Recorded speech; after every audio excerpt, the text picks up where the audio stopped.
The message of the gospel has turned the world upside down.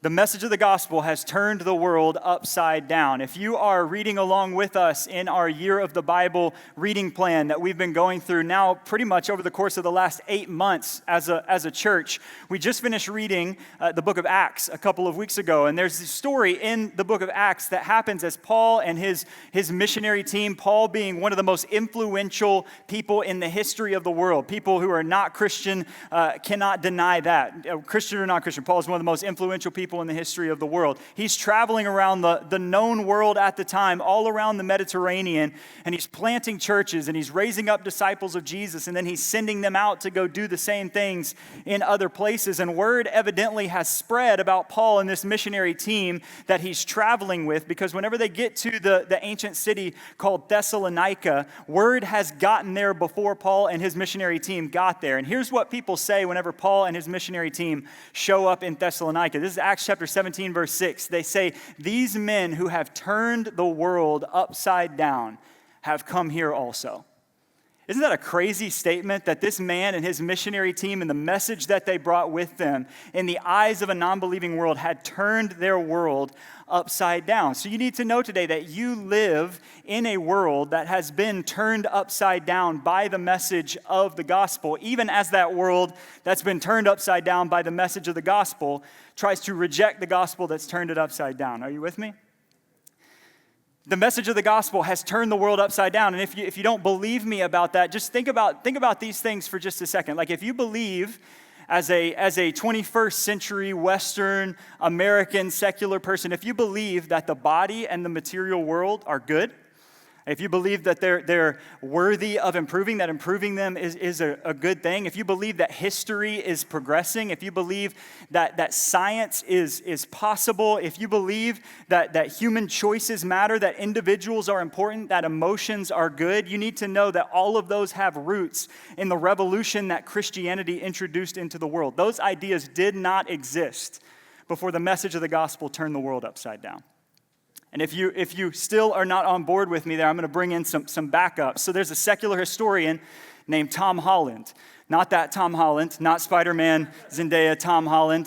This is one of the foremost historians in the world right now. So I guess like if you're looking for a name for a kid in the future, Tom Holland has a great success rate, like Spider-Man and one of the foremost historians in the world. It covers a wide range on the spectrum. So Tom Holland is a secular historian. In other words, does not believe that Jesus is risen from the dead, does not believe that Jesus is who he says he was, is not a Christian, would not consider himself a Christian, but he's dedicated almost the majority of his entire life as a historian to showing how the world is different because of what Christianity has introduced into it. So he's got this book, this massive book called Dominion. It would just a real light read that would only take you 24 hours if you listen to it on Audible. So you could knock it out in a real quick period of time. But the subtitle of it is How the Christian Revolution Remade the World. Here's what he says in that book. He says, modern culture derives ultimately from claims made in the Bible, that humans are made in God's image, that his son died equally for everyone, that there is neither Jew nor Greek, slave nor free, male nor female. Repeatedly, like a great earthquake, Christianity has sent reverberations across the world. First, there was the primal revolution, the revolution preached by St. Paul, and then there came the aftershocks. All bore an identical stamp, that human beings have rights, that they are born equal, that they are owed sustenance and shelter and refuge from persecution. These were never self-evident truths. It is manifest in the great surge of conversions that swept Africa and Asia over the past century, in the conviction of millions upon millions that the breath of the Spirit like a living fire still blows upon the world, and in Europe and North America in the assumptions of many more millions who would never think to describe themselves as Christian. Listen to this. All are heirs to the same revolution, a revolution that has at its molten heart the image of a God dead on a cross. I just want to reiterate to you, that's somebody who does not believe that Jesus is risen from the dead. That's somebody who does not believe that Jesus is who he says he is, that does not think all of these things that Jesus is saying are true, but undeniably, as a historian, he says the world is different because of what Christianity has introduced into it. The message of the gospel has turned the world upside down. And it is continuing to turn the world upside down. And I just want you to know today that the message of the gospel can turn your world upside down if you will say yes to it. So what is it about this message? What is it about the message of the gospel that has the potential to turn the world upside down, has the potential to turn your world upside down? I just want to ask 3 questions from the text that we just read earlier. 3 questions today. Number 1, what is it? What is the message of the gospel that's turned the world upside down? Number 2, how do you experience it? And then I want to ask number 3, what difference does it make? What is it? How do you experience it? What difference does it make? Let's start with the first one. What is it? What is the message of the gospel that Paul and his companions, his missionary team, were taking to the ends of the earth in his day? In order to understand that, you need to understand a little bit of the context of that passage that we read earlier. So this is Paul writing a letter to some churches that he planted in this region of the ancient world called Galatia.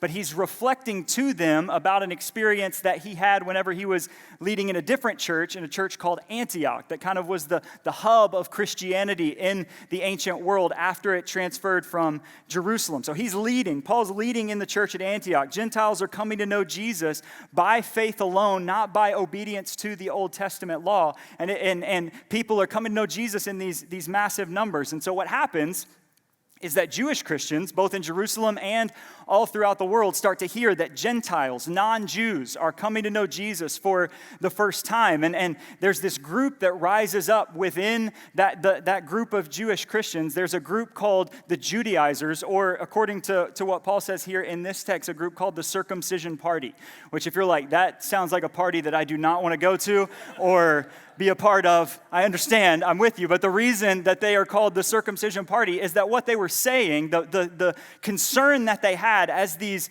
Gentiles were coming to know Jesus by faith alone, is that this is gonna lead to crazy, this is gonna lead to chaos, because if they're not obeying the Old Testament law, then who's gonna say what they do and what they don't do? How are we gonna have a character that's reflective of God? And so what they began to say is that it was faith in Jesus plus obedience to the Old Testament law, specifically the law of circumcision, that equals salvation. Faith in Jesus plus obedience to the Old Testament law equals salvation. That's what the Judaizers were saying. And the apostles at the time, Peter, Paul, James, John, all the apostles are pushing back against this with everything that they have, because they recognize that the message that they're proclaiming is that it's faith alone in Jesus alone that saves. And meanwhile, as all that controversy is happening, the church in Antioch is going crazy. People are coming to know Jesus. Revivals happening in Antioch. All kinds of Gentiles coming to know Jesus. And so in the story that we just read in Galatians chapter 2, Paul's reflecting on this moment where Peter, leader of the church in Jerusalem, comes to visit Antioch to see what's going on. And Peter has already had this vision in Acts chapter 10 where he's had it revealed to him by Jesus that all foods are clean, that the ceremonial law of the Old Testament is fulfilled, and you don't have to abide by it in order to be saved. And so he's hanging out in Antioch with these Gentile brothers and sisters, and they're eating bacon, and Peter is eating bacon with them for the first time. And if you had been under the ceremonial law your whole life and you're now free from that ceremonial law, you'd be eating bacon too, and you would be rejoicing in the truth of the gospel that you are now able to eat this stuff with these people, and he's loving it. He's loving it. He's hanging out with these non-Jews that just a few years before this he would have thought were ceremonially unclean, but now he sees them as one in Christ, united together in the family of God. He's hanging out with this group, but then some of the Judaizers come to Antioch, that group that's saying it's faith plus obedience that equals salvation, and when they get there, Peter pulls back. He's not so sure he wants to hang out with his Gentile friends anymore. He starts acting as if they need to abide by those, as if he's abiding by those laws and that they need to abide by those laws as well. Why does he do that? Well, Paul says in this passage it's because he feared them. He feared them. He wanted their approval, and that desire for their approval led to him acting hypocritically. In other words, with his words, he was saying one thing, that salvation is by faith alone, but then in his actions, he was saying it was faith plus obedience that equals salvation. And Paul is really upset about this to the point that he confronts Peter in front of everyone. Right now, and this is like we need to understand how uncomfortable of a moment this is, because Peter and Paul are the two primary leaders of the early church at this time. They're the ones who are kind of the pillars who are holding up everything. Peter to the Jews, Paul to the Gentiles, and they are in open public conflict with each other. And I think for many of us, we hear about this confrontation, and our tendency is to kind of think, man, Paul, like why couldn't you just take it a little bit easier on him? Like this guy has already had Jesus call him Satan at one point. He's denied Jesus 3 times. Like he's been through a lot. Like maybe take him off to a side room one-on-one and do this confrontation person to person and not in front of everybody. But the reason that Paul saw it as necessary to confront him in front of everybody is because he didn't just see this as a little slip up that had the potential to do damage later on. He saw this as a threat to the message of the gospel that was turning the world upside down. And so what is it that he saw? He talks about it in verse 16. This is the message that he talks about. He says, we know that a person is not, what's this word? Justified by works of the law. He goes on in the next part of that sentence to say, justified by faith in Christ, not by works of the law, because by works of the law, no one will be justified. There's 5 times in this passage that Paul uses some form of the word justified or some form of the word justification, and that is the thing that is at the heart of the message that Paul was proclaiming in all these places around the world. So immediately we need to step back, because justification is not a word that you probably used in a sentence throughout the rest of this week very many times, I'm guessing. So justification in the ancient world, and the way that Paul is using it, this is a term that would have been used in a court of law. This is a word that would have been used in kind of a forensic court sense. It's referring to a verdict that has been passed down by a judge, where that judge declares somebody innocent, or that judge has declared somebody righteous. Now again, righteous is another one of those kind of fancy theological, biblical words that we may not understand super well, but let me just give you a really, really brief definition of it here. To be righteous throughout the biblical story, righteousness is referring to right relationship with God and with others rooted in love. Right relationship with God and others rooted in love. And it carries this idea of a record of performance. Right? So if you're in school right now, like if you're in college or you're in a master's program right now or something like that, your transcript is a record of performance. If you're in the workplace right now, your resume is a record of performance, and your hope is that at some point, like you're going to be able to present that transcript to somebody, or you're going to be able to present that resume to somebody, and it's going to be good enough for them to give you the verdict that you're looking for. Are you with me? This is this idea of righteousness, that it's a record of performance.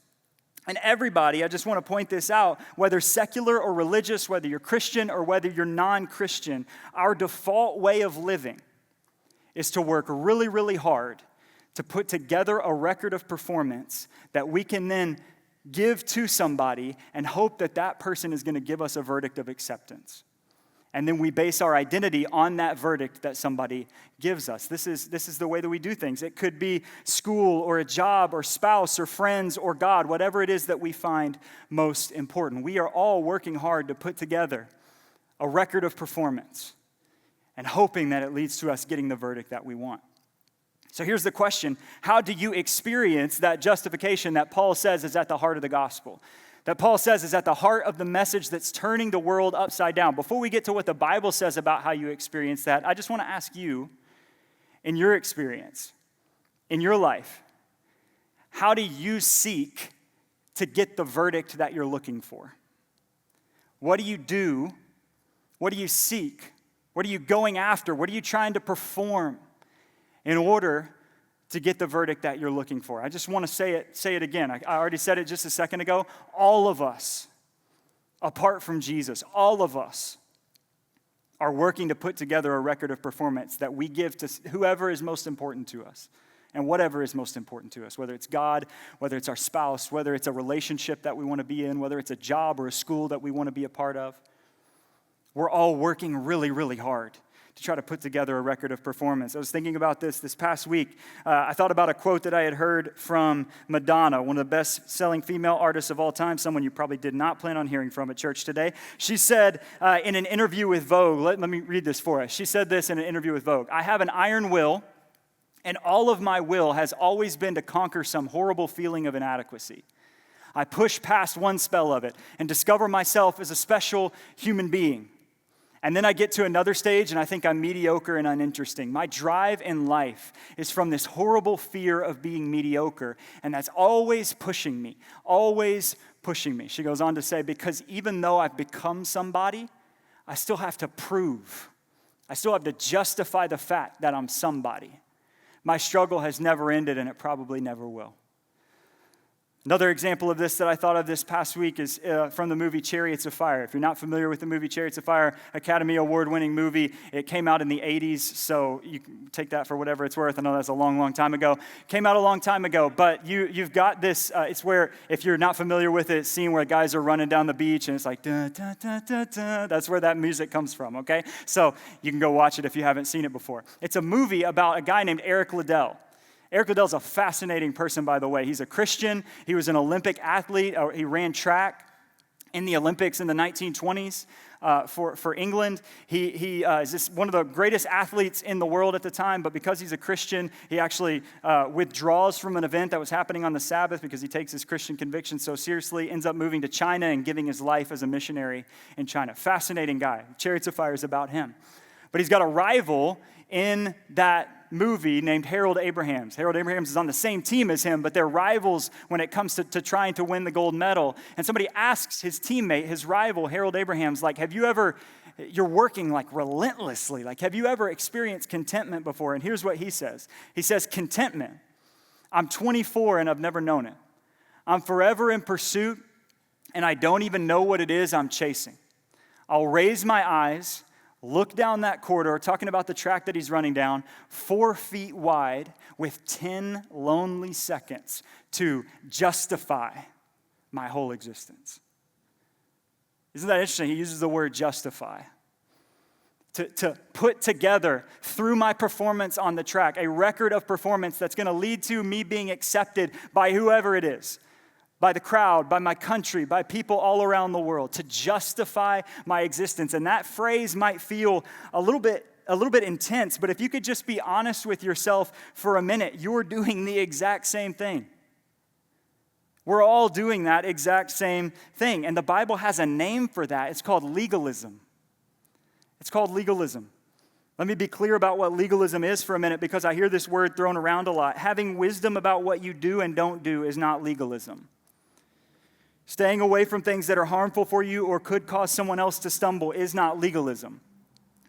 Being disciplined is not legalism. If you think, I want to follow Jesus, and I know that means I need to change the way that I speak to people, or I need to stop smoking, or I need to stop getting drunk, but I don't want to be that kind of Christian, because that's going to come off as legalism. Obedience is not legalism. Looking to your obedience as the means for your salvation is legalism.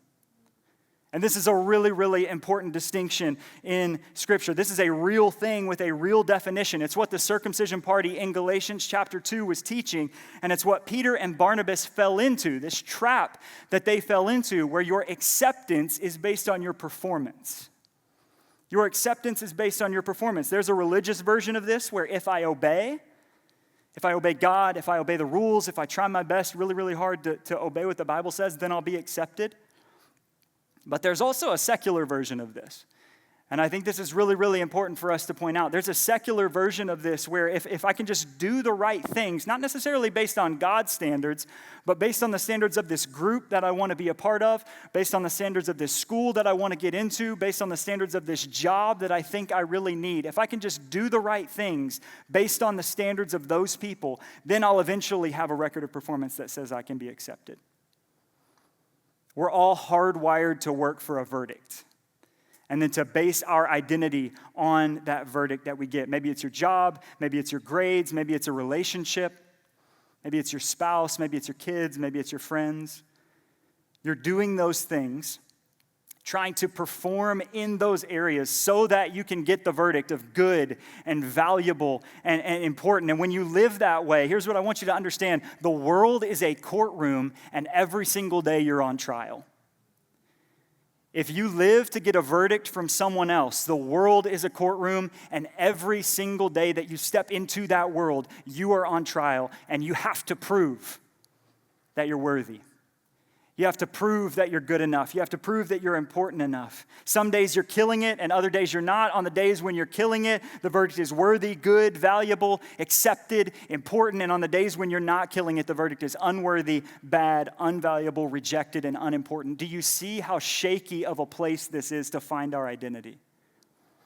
See how shaky of a foundation this is to build your life on, to strive for that verdict. Now, you might hear that, or you might feel that, and you might think to yourself, very, very popular thing to think, like, okay, I see how that's a bad place. Like looking to other people is a bad place for me to look for that verdict. So what I'll do instead is I'll reject all of the standards and all the things that other people are saying, and I'll be the one to determine the verdict over my own life. Like, I'll be the one to determine whether I'm good. I'll be the one to determine whether I'll give myself my own verdict. But let's be honest, all of us in this room can speak collectively. We can't even live up to our own standards, right? Like if God were to say to you, like, all I'm going to do is listen in on the standards that you impose on other people, and then I'm going to impose those same standards on you in judgment, none of us would be able to stand before him. We can't live up to our own standards. And if we were somehow to be able to live up to our standards, it would be because we set them way too low for what it means to be a human being.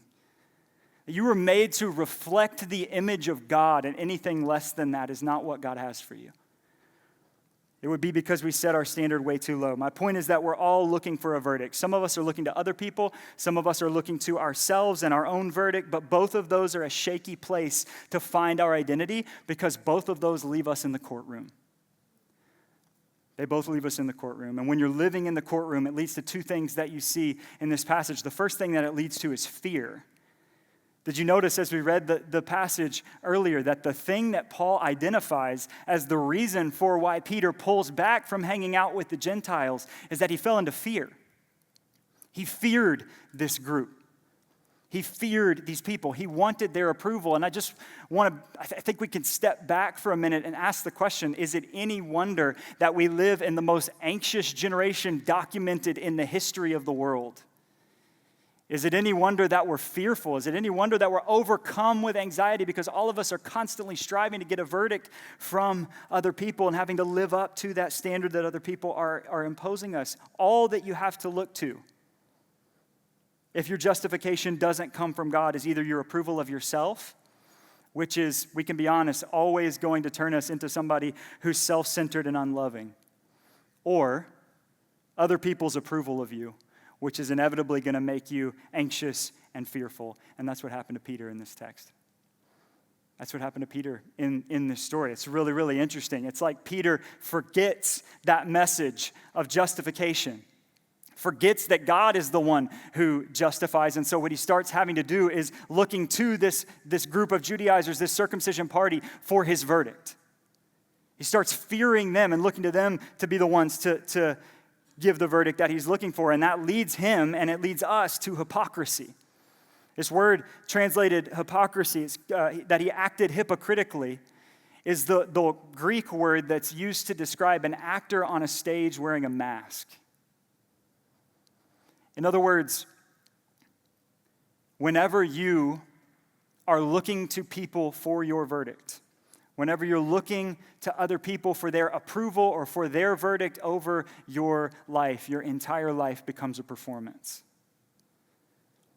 So I know this is intense. We're going to get to the good news here in just a minute, but I just want to be clear about this. I was praying this morning for our time together today, and I really sensed that there is someone here, maybe multiple people here, who have been striving for a verdict for someone for so long that you've lost who you are.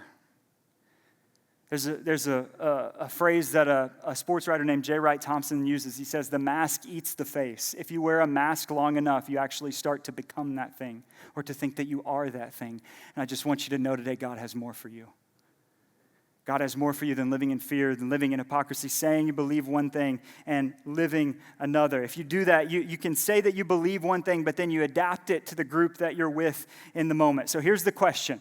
That's like getting to the heart, right? That's the heart underneath why Paul sees it as necessary to confront Peter here. But here's the question that we need to ask. How do you actually experience the verdict that Paul is talking about here when he's talking about justification? This is the revolutionary, not an exaggeration, the revolutionary truth that turned the world upside down, that is continuing to turn the world upside down, and will turn your world upside down if you say yes to it. And it's this, that the verdict that you're looking for is not something that you achieve by performance, it's something that you receive by faith. It's not something that you achieve by performance. It's something that you receive by faith. Can I just tell you something that has the potential to set you free today? You do not have to live in the courtroom anymore. You do not have to live in the courtroom anymore. Your life does not have to be this constant cycle of trying to put together a better and better record of performance in the hopes that you can present that to God or you can present that to somebody else and get the verdict of acceptance. When you do that, Paul says that you're striving to earn a verdict that's already been declared. I love the way that Tim Keller says this. Do you realize that it's only in the gospel of Jesus Christ that you get the verdict before the performance? Do you realize? This is why Justin and I can stand up here and get as excited as we do about opening up this book together and as passionate as we are about preaching this. It's because we've experienced the freedom of it, and we want as many people as possible to experience the freedom of knowing that you do not have to earn a verdict. God has already given it to you. Justified. Declared righteous. The judge has passed down the verdict, and the verdict is that you are righteous. How? Because even though you don't have a perfect record of performance, and this is where we get to the good news, because even though you don't have a perfect record of performance, there is one person who did.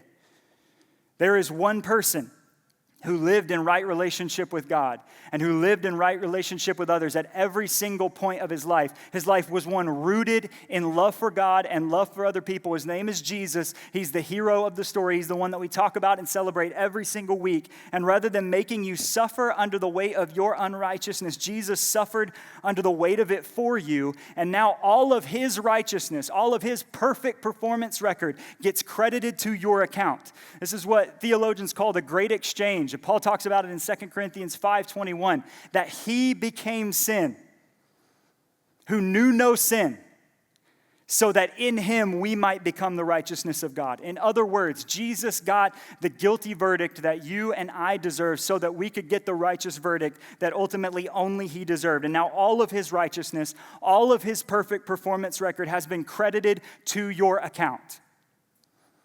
Many times I think we only think in terms of forgiveness. And the gospel does offer you forgiveness for your sins, freedom from your past, all of that stuff. But when we think in terms of forgiveness, I think the way that we often think about it is like, my account of righteousness, my record of performance was like in the negative because I realized that my life is not the way that it should be, not the way that I want it to be. And so Jesus forgave me and he kind of brought that account back up to zero. But now it's up to me to kind of build that righteousness account and that performance record up in my own strength. I just want to say to you today, that's legalism. That's not the gospel of Jesus Christ.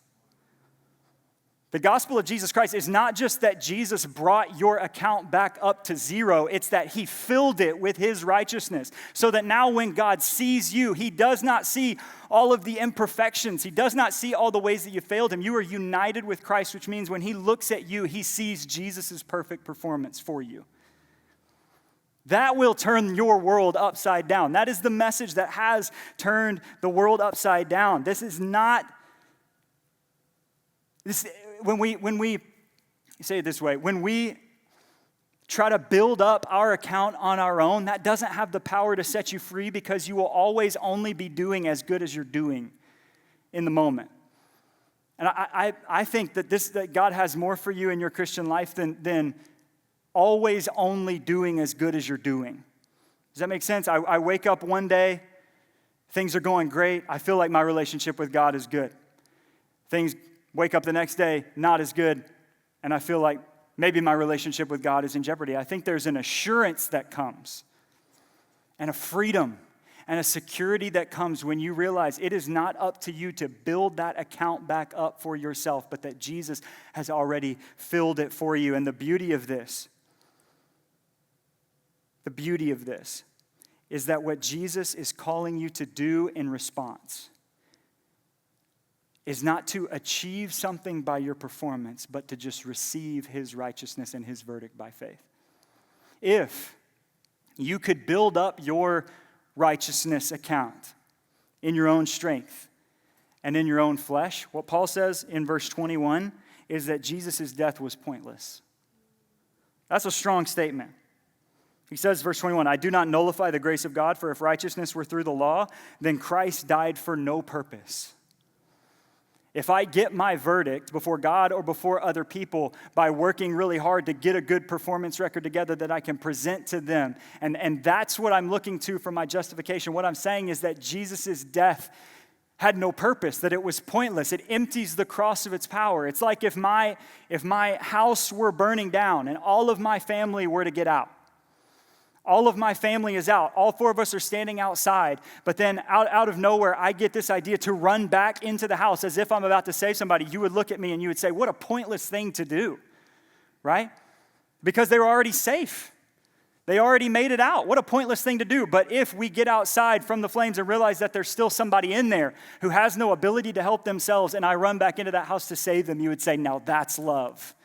Why? Because I actually did something about a problem for someone in that house that they could not fix. That's what the gospel is doing for you. It is fixing a problem that you cannot fix in your own strength. Because we are not like halfway decent people that just need to be made a little bit better. We are dead people that need to be made alive again.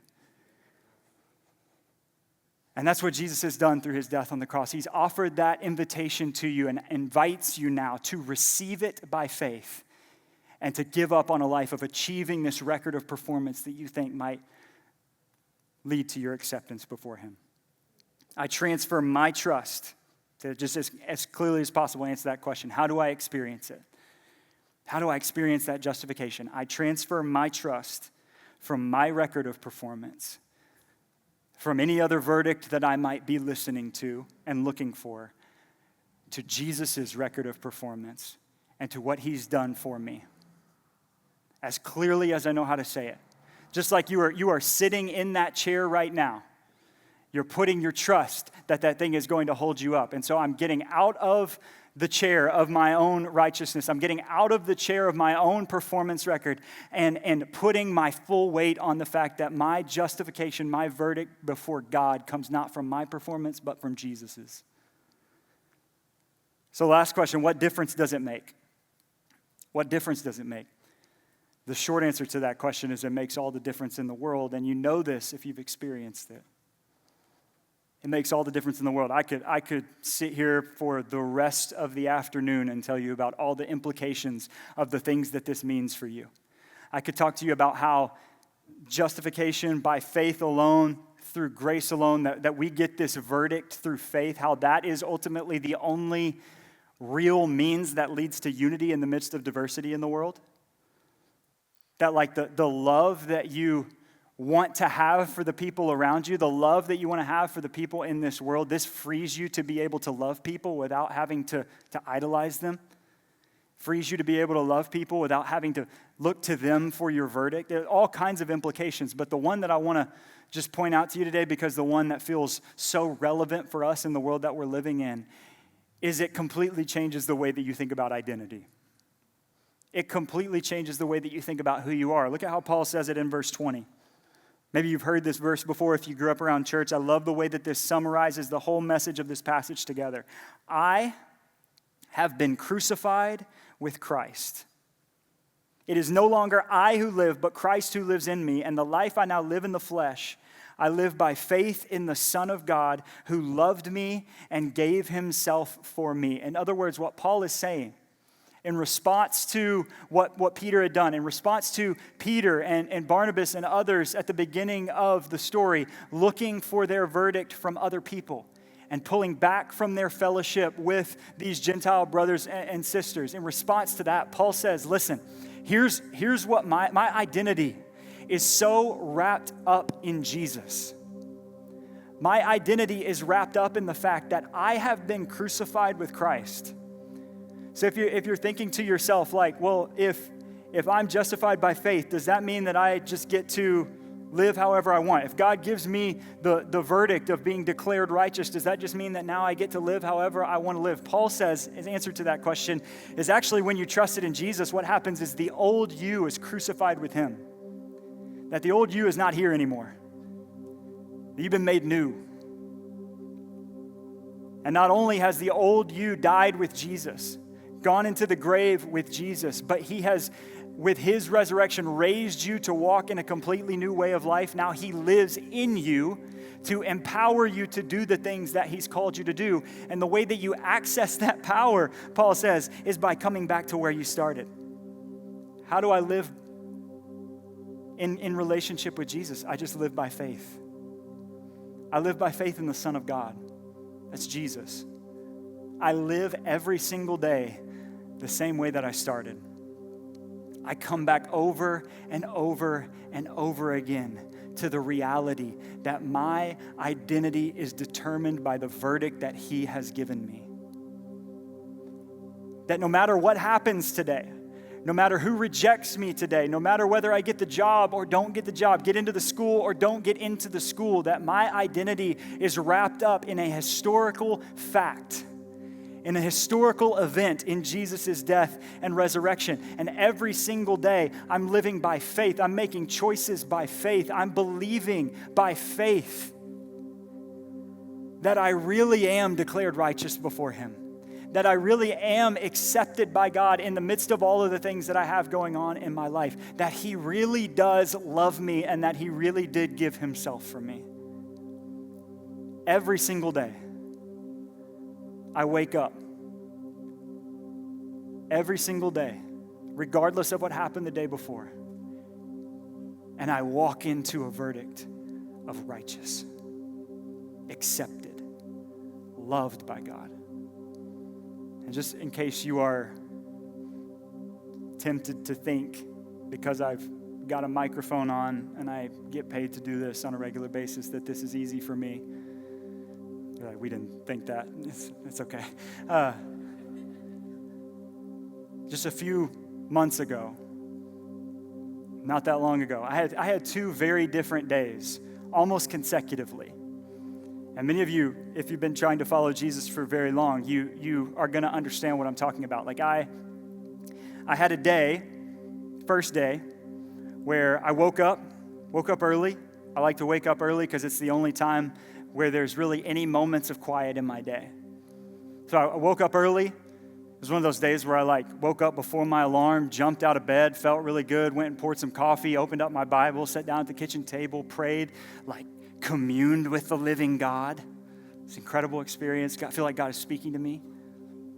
I drive to work, step into my day, into this day of God glorifying, God honoring, meaningful work, trying to raise up, the next generation of Christian leaders and teach the Bible and do all these things. I feel really, really accomplished about what I did for the glory of God that day. And I come home and I'm praying on my way home and I'm asking God to give me strength to love my family well. And I come in and I get down on the floor and I play with my kids, and then we put our kids down for bed, and I come downstairs and I'm talking with Callie, my wife, and I'm present and I'm attentive and I'm listening. We're having good conversation, and I go to sleep.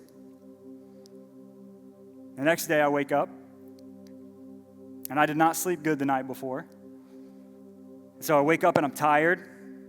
I go to the same coffee pot, pour myself a little bit of extra coffee that morning, go down, sit down with my Bible again, but it's dry. Doesn't feel like God is there. Doesn't feel like God is present with me. Just reading, trying to talk to him. Drive to work. Because I'm tired, I drink a little bit too much coffee that day, have a little bit too much caffeine. I feel kind of like I'm a little bit jittery all day long, like I'm constantly being pulled from one thing to the next, not really able to be present and attentive and focused on what I'm doing. I get home. Because I didn't really accomplish all the stuff that I wanted to at work that day, I had my mind on some of the things that I knew I needed to get done after the boys went to bed. And so I was on my phone a little bit more than I should, and they had to call my name multiple times to get me to be present with them. And then after they go down to bed, me and Callie are trying to have a conversation, but because I'm feeling that insecurity, I feel like she is saying something to me that she's not really saying, and I get defensive, and we get into an argument, frustrated, and ultimately it doesn't even end up getting resolved that night. We just go to bed. Let me ask you a question. What was the verdict on those 2 days?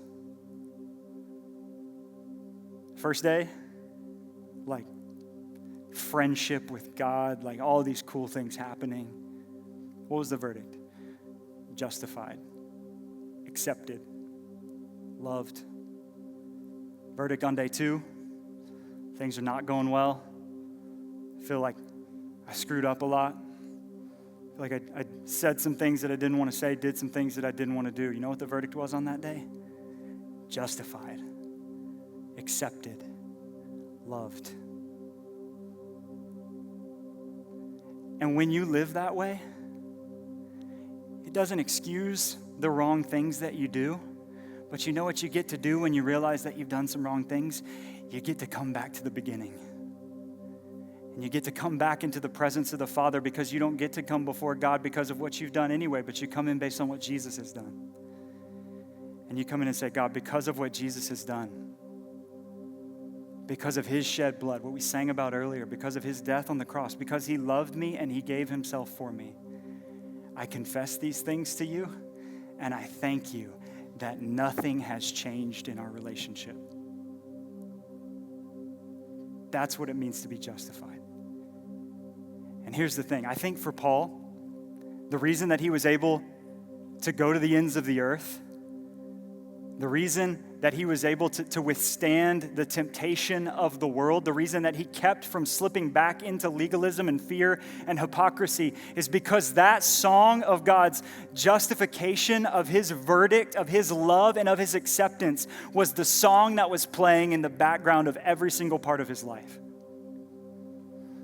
This past week, I thought about a story from the Odyssey, which would have been a very irrelevant illustration, but Christopher Nolan's coming out with the Odyssey in the summer, and I watched the trailer this week, and I was like, you just take all my money, because I'm going to be there watching that. So it's relevant now. You can look for this whenever you watch the movie. There's a story in the Odyssey about 2 different people.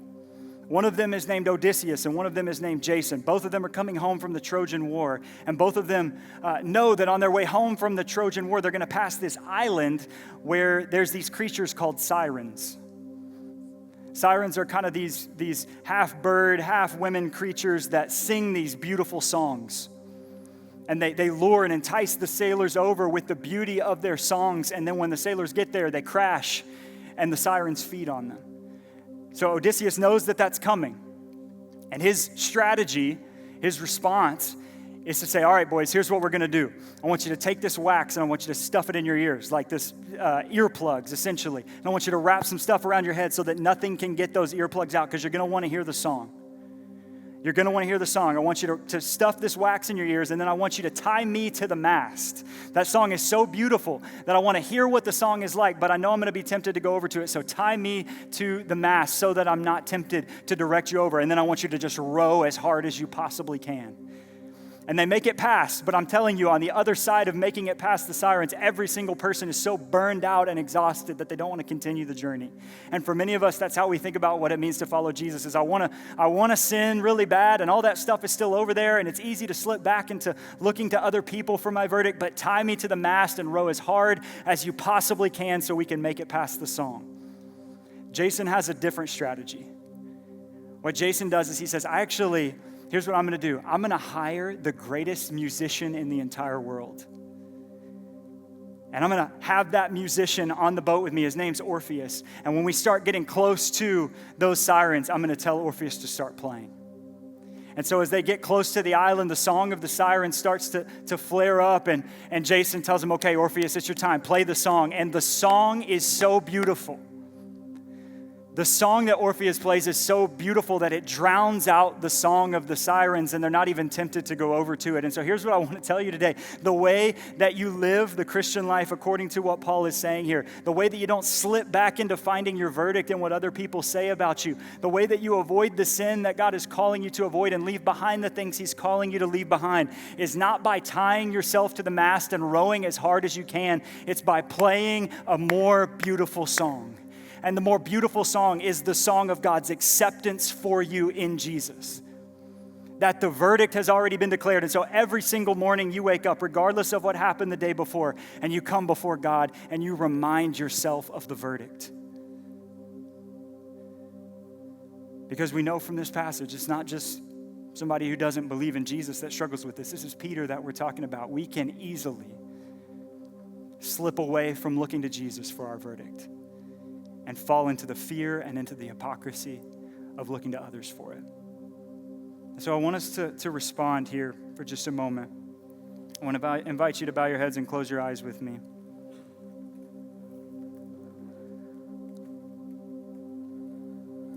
I just want to speak to a couple of different groups. You can just respond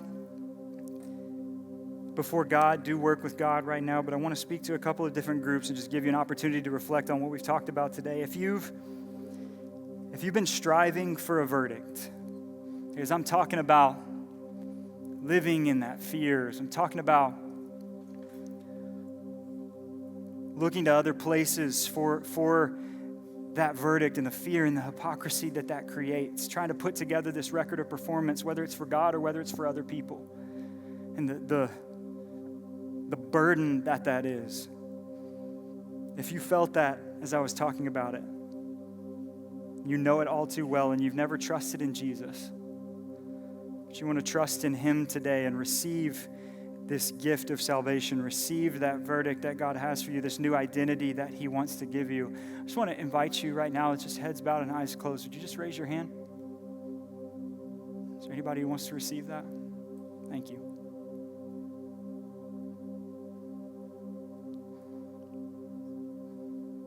Let me speak to a second group.